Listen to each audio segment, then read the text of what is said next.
Each school district is going to make their own decision about whether they think it's appropriate to attend in school versus virtually.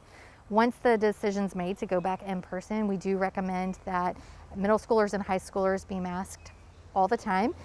And we encourage our elementary school kids to be masked as well. Obviously, it will take a little bit of working with them to help them keep their masks on. We also recommend being socially distanced as much as possible, so trying to avoid large groups of people, perhaps cohorting classes as able, and then good hand washing. I can't stress that enough. Hand sanitizer if a sink isn't nearby, not sharing beverages, that sort of thing.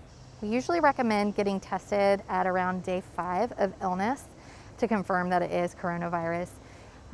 They do not need a test to return to school. The current CDC recommendations is that they need to have improvement in symptoms, be fever-free for at least 24 hours, and they can go back after 10 days if they are improving and fever-free. This is a tricky thing, and we understand that people are frustrated.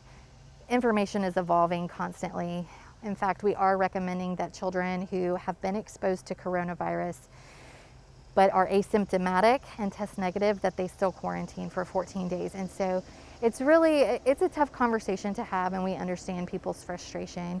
We appreciate people trying to do their part to prevent the further spread of COVID, though. At least 3 feet apart, you need to be wearing a mask, ideally 6 feet apart. Certainly a physical barrier is helpful, although every classroom may not be able to achieve that.